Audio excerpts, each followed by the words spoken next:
So, Toyota Land Cruiser naman itong ating gawa ngayon mga kaibigan.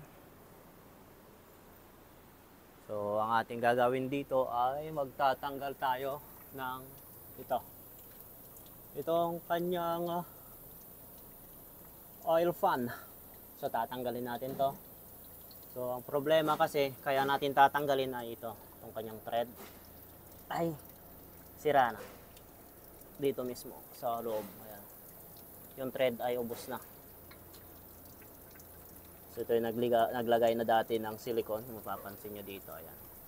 Para hindi lang tumulo yung mga langis. So, ngayon naman ang ating gagawin ay tatanggalin natin itong kanyang oil fan para ma-machine shop. Okay? Set lang natin sa number 1 itong ating impact.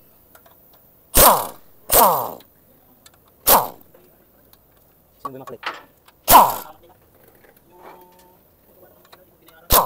Uy, yung kanya tanggal.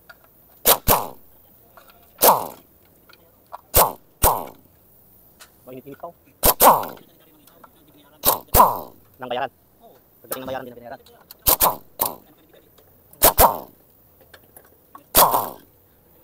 Okay, sayang konti. Yung mga mahirap sa transaksyon. Okay, good. Okay lang. So, ito ay nakasilikon lang.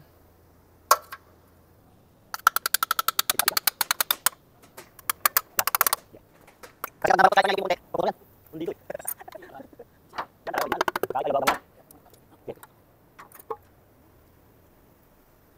Tama nga, hindi nga binaba talaga to.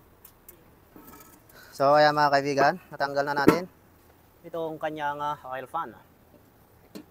Hindi namang dinanggal yung pan. Hindi. Ito yung loob. Ito naman yung loob. Oh, may ukan pa dun, oh. May uring, oh. Yung washer, oh. Yung washer, yun. Oh. Ano yan? Saan galing yan? Ito yung mga Ang dami. gasket. Gasket. Pupunta na lang. Hindi namang tinanggal yun. So ito yung problema. Ayan, oh. Tingnan nyo yung butas. Ayan, upod na. Wala na siyang thread. So ipunta natin to sa machine shop. Dito yan, oh. Magsupit mo. Yan yung naglaglagan. Hindi, yung kinakuha ko yung washer. Yung washer. Kaya mo na yan. Pero hindi naman pinasri yan. Sige. So, punta natin muna sa machine shop.